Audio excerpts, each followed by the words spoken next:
يقدروا يعملوا حاجة ويعالجوا ويكونوا رواد، يعني أنا أتمنى. إن شاء الله. أستاذ محمود، مين كان أستاذك؟ والله شوف، يعني أستاذي كانوا الناس. أنا اتولدت في المغربلين، حي بلدي. كنت بشوف فيه نماذج يعني لسه علقة في ذهني لحد دلوقتي. كنت بشوف الكرم، وكنت بشوف الشهامة، وكنت بشوف التضامن والأخوة. في الجو ده عشت مع الناس دول، وبقى الانطباع بتاعهم في قلبي. يعني في مثلا كان في عصر الفتوانة. عصر الفتوانة ده ما كانش بلطجة، لا، بيبقى في الحي بتاعه يدافع عن الضعيف. ففي المغربلين كان في عزيزة الفحلة دي هي ما كانتش فحلة ولا حاجة، انما كان جوزها لقبه كده، لقبه الفحل. دي كانت ست يعني طولها يطلع بتاع 190 سنتي، وكانت رفيعة، وكانوا يبيعوا الاكل علافين، يقول عليهم علافين، اللي بيبيعوا الدريس والتبن والفول والرده والذره وبتاع. دي كانت تتخانق في توايه، وكانت تحمي ضعيف. كان عندي 9 سنين، ولما كنت اعرف انها رايحه تتخانق في حته كان لازم اطلع. انا عارف ان هتضرب في البيت، انما لازم اطلع واتفرج على الخناقه وهي بتتخانق. كان زي فارس من فروس القرون الوسطى وبيلعب سيف مثلا، او يعني حاجه كانت جميله. من الناس دول اخدت النماذج وعشت فيها. التمثيل كان في دمي، يعني من قبل، يعني وانا في ابتدائي ما كانش فيه تمثيل في المدارس طبعا. اما رحت المدرسه الخديويه كان في فرقه تمثيل. ففرقه التمثيل دي كانت السبب في ان سبت دروسي واتجهت لفرقه التمثيل. اول مشجع ليا كان الله يرحمه لبيب بيك كرداني، ناظر المدرسه الخديويه. يعني هو في الواقع ناظر المدرسه هو في ضمير محمود المليكي. ترى لماذا؟ لان من فات قديم وتاه، وانا والحمد لله ما تهتش في مسالك الحياه. ينطبع في ذهن الحي البلدي من طفولتي في دير حسين في المغربلين. هناك الصورة الفنية الكاملة، تلاقي النحاسين، تلاقي بتوع الشنط، تلاقي اللي بيعملوا القيمة، كل دي حرف فنية بيعملوها ناس فنانين. وجنب كده تلاقي الأخلاق، تلاقي الأخلاق العالية، الناس اللي بتسأل على بعض، اللي بتطلع على بعض. تلاقي في المغربلين على اليمين وانت داخل من عصرة المحكمة محل ساير اسمه عم فرج. الراجل ده كان دايما يجيب الملالين ويطليها بالذهب ويفرقهم علينا واحنا عيال صغيرين علشان نفرح بيها من غير مقابل. في قدامه راجل اسمه عم متولي لبان، ده كان فتوة من الفتوات، وكان طويل بشكل هايل، يعني يطلع تقريبا طوله 2 وشوية، وما كانش يتخانق بالكراسي، كان يتخانق بالدكة البلدي، يعني كان يشيل الدكة ويضرب بيها، انما ما كانش مفتري وكان يدافع عن الحق. على ناصية دير حسين تلاقي عزيزة الفحلة علافة، كانوا يبيعوا الدريس للبهايم والفول والتبن والحاجات دي كلها. الاخرى كانت فتواية وكانت متجوزة الفحل الكبير، برضو ما كانوش يفتروا على الناس، انما كانوا يدافعوا عن الحق ويدافعوا عن الضعيف، وكانوا زي حكام في المنطقة. عشت في المغربلين طفولتي، وبعدين اتنقلت لحي السيدة زينب. حي السيدة زينب حي عظيم، ضرب الجماميز وبركة الفيل والحلمية، كل المناطق دهيت مناطق خدت من عمري راء كبير، وهي اللي صقلت في نفسي حبي للفن. كان في السيدة زينب دايما في الموالد بتيجي المسارح النقالي وتعمل روايات، انا اتفرجت على هاملت وعلى كين وعلى روايات من الروايات العظيمة جدا في المسارح دي، انما بيعملوها بمفهومهم، معلش بيعملوها طبعا ما بيعملوهاش، هي بتتعمل، انما بتشوف حاجة وبتحس بروح فنية عظيمة جدا من الناس الصغيرين اللي بيحاولوا انهم يوصلوا، يحاولوا انهم يعملوا حاجة علشان يعيشوا وعشان يرضوا فنهم. تخش على شارع محمد علي، شارع محمد علي ده شارع الفن، لو الواحد حب يتكلم عنه لازم له وقت يعني سنين علشان يخلص النواحي الفنية اللي في شارع محمد علي. لما تطلع القلعة، كل المناطق دهيت صقلتني وربت فيا الروح الفنية. شارع درب الجماميز قضيت فيه اكبر وقت من حياتي مع الناس اللي كانوا موجودين في الحي ده، اذكرهم كلهم.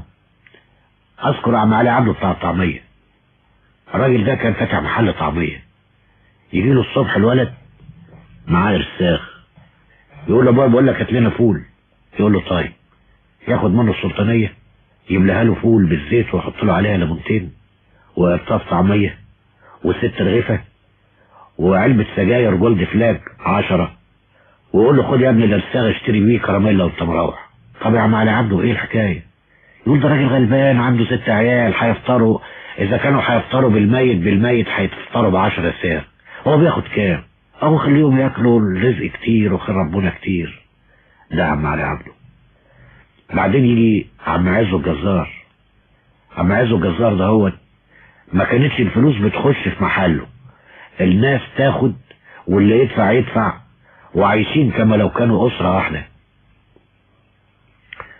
في كمان فلفل الفراش، ده كان بتاع المياتم وبتاع الأفراح، إنما كان سعر الميتم لما ينصب الشادر لميتم كان ياخد سعر أقل من السعر اللي بياخده لو عمل نفس الشادر لفرح. أساس إيه؟ أساس مجاملة لأصحاب الميت. اما جيت اشتغلت في التمثيل كنت لسه في ضرب الجماميز، فاللي فرحوا بيا هم، انما كانهم كانوا متوقعين النتيجة اللي هتكون لي او المستقبل اللي مستنيني من ناحية عدم الاستقرار، من ناحية انقطاع العمل في الفترات بتاعته. فكنت بلاقي منهم معاونة عظيمة جدا، لدرجة مش عيب ان الواحد يقول انه حصل عليه في يوم من الايام حجز، كلنا بنمر بأزمات. فاتأخرت في أجرة البيت، صاحب البيت كان راجل مشتري البيت انما مش من الحي، اتأخر شهر 2 3 4، ادفع، مفيش طبعا شغل، الشهر الجاي تفرج بتاع، رفع قضايا النهاية وخد امر بالحجز. انا ما رضيتش اقول لوالدتي على الحكاية علشان خاطر ما ضايقهاش، وفضلت مستني فرج ربنا. اتأخر الفرج شوية الى ان حل الميعاد، كان ودي فرصة كان يتمناها كل ممثل انها تجيله، انا رفضتها. ده اللي هو ايه فن؟ ده كان فيه بيعملوا وادي الملوك هنا، كان المخرج اسمه ويليام ديترلي وروبرت تيلور كان هيشتغل في الفيلم، فاختاروني علشان اشتغل دور. فرحت على كل الرواية لقيت ان انا مصري بهرب الاثار بتاعتي، وبعدين بيجي الاجنبي اللي هو روبرت تيلور وبيحمي مني اثار بلدي، يعني بقى هو المخلص للبلد وانا بقيت الحرامي بتاع البلد. من الاول لقيت ان مش ممكن اعمل الدور، وبعدين لما بصيت السيناريو لقيت ان كلامه كتير وبالانجليزي، فده كان سبب اقوى كمان ان انا ارفض وقلت للمخرج، قلت له يعني انا افضل لو اتقلبوا الدورين، يعني انا في اللغة ضعيف فمش هقدر اقوم بالدور كما يجب، انما وجهة نظر انك حتى لو لقيت ممثل قوي في اللغة في مصر مش ممكن هيقبل يشتغل الدور ده. اذا انت قلبت الدورين معلش يجي الاجنبي اللي بره عشان يسرق الاثار، او انا يا مصري ادافع عن اثار بلدي، انما تجيب اجنبي يدافع ضد مصري، دي ما افتكرش ان في حد هيقبلها. وفعلا الراجل كان في منتهى ما يمكن من الاخلاق الطيبه، وقبل بوجهه نظري وجاب واحد يوناني عمل الدور. انا مش متصور ان ما فيش حد فينا كجمهور وبالذات الساده المشاهدين يمكن يوافقوني على هذا، ما يحبش محمود المليجي، في حين ان محمود المليجي دايما شرير. ده بيتفق ولا بيختلف مع اللي حضرتك بتقوله؟ ده بيختلف تماما. انقطاع العمل في الفترات بتاعته، فكنت بلاقي منهم معاونة عظيمة جدا، لدرجة مش عيب ان الواحد يقول انه حصل عليه في يوم من الايام حجز، كلنا بنمر بأزمات، فاتأخرت في أجرة البيت. صاحب البيت كان راجل مشتري البيت انما مش من الحي، اتأخر شهر 2 3 4، ادفع، مفيش طبعا شغل، الشهر الجاي تفرج بتاع، رفع قضايا النهاية وخد امر بالحجز. انا ما رضيتش اقول لوالدتي على الحكايه علشان خاطر ما ضايقهاش، وفضلت مستني فرج ربنا. اتاخر الفرج شويه الى ان حل الميعاد، وجايبين الجرس بيضربوا الجرس على الباب عشان المزاد. عم علي عبده قاعد في الدكان بتاعته بيسال بيقول يا اولاد الله الجرس ده في بيت مين؟ قالوا له ده في بيت محمود المليجي. جرس في بيت محمود المليجي واحنا رجاله موجودين، احنا ما نبقاش بتوع السيده زينب، لا ده احنا نبقى عيال صغيرين. وجري على بيتهم لم سيره مراته، وجري على الدكان لم الحصيلة في الوقت اللي شاع فيها الخبر، فعزه الجزار خد الفلوس اللي عنده، اللبان خد الفلوس اللي عنده، كل دول هم اتجمعوا وجم جري على البيت علشان اولا يضربوا الراجل، وثانيا يدفعوا الفلوس اللي عليا اللي هي اجرة البيت. دي كانت لمحة من اللمحات اللي كان الواحد يحسها في الحي البلدي، وحفضل يعني طول عمري لحد ما اموت وانا اذكر حي المغربلين واد الحسين والسيدة زينب.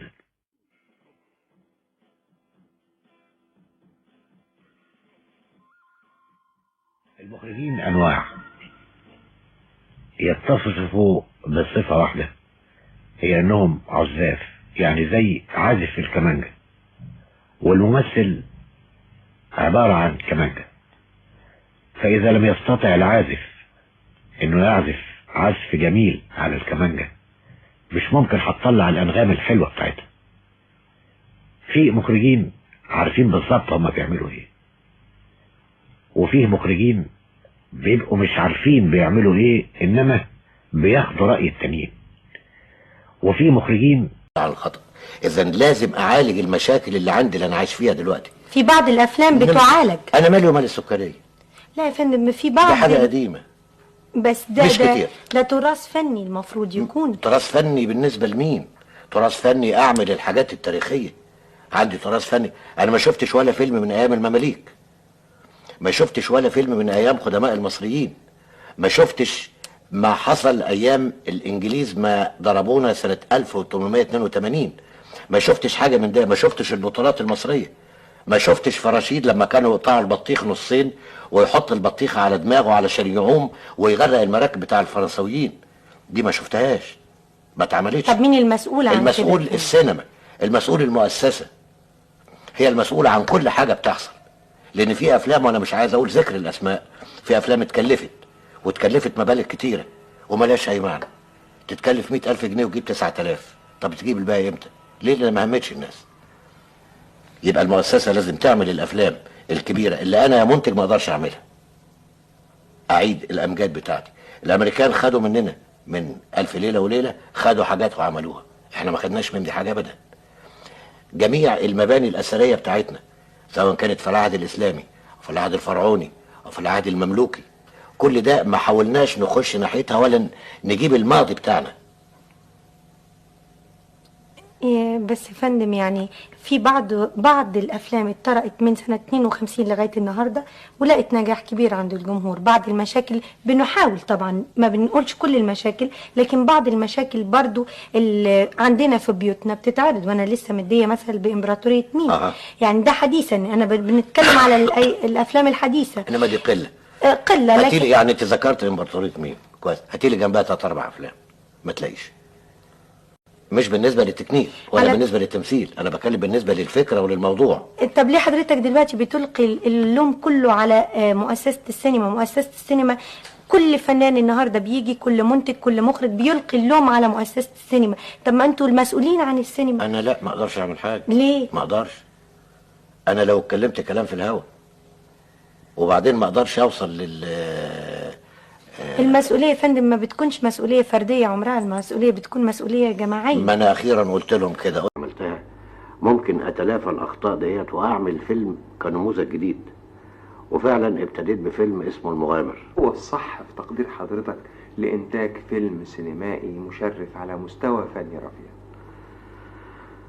اولا بنقول الفيلم مصري، يعني يبقى لازم يكون فيه الروح المصرية من مجاميعه، من قصة، من موسيقى، من جو، من بيئة، من كله. ده من اسباب الضياع بتاع الافلام يعني. وبعدين اختيار المواضيع الاجنبية البعيدة عننا، يعني هو بيعمل الموضوع الاجنبي وله العقدة بتاعته وله البيئة بتاعته، بناخده احنا زي ما هو ونيجي نعمله عندنا هنا. ما بنيجي نعمله هنا هو بنبقى بعيد كل البعد عن الخط بتاع الفيلم من الناحية الأجنبية، فبيطلع الفيلم عايم يعني ما تحسش بيه، ما فيهوش أرضنا وترابنا، ما فيهوش الأرض بتاعنا ولا طرح.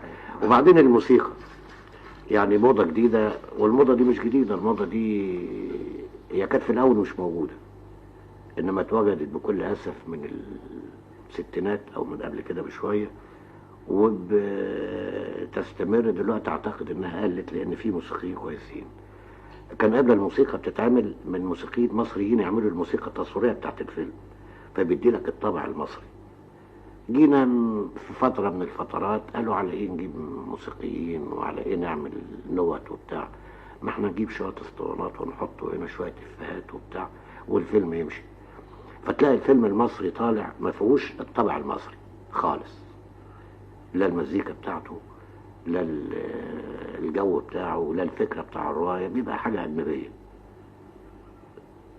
طب حضرتك بتحدثني بصفة عامة عن نقائص الفيلم المصري وعيوبه ونقط ضعفه، واتكلمنا عن نقط ضعف حضرتك، ولما جيت كلمتني عن نقطة القوة فيك كفنان قلت لي اعتمادك على حبك لفنك وتفانيك وإخلاصك في أداء هذه الرسالة. لو أسأل حضرتك بقى، ولو كنت فريد شوقي يا فندم كنت عملت ايه وما عملتش ايه؟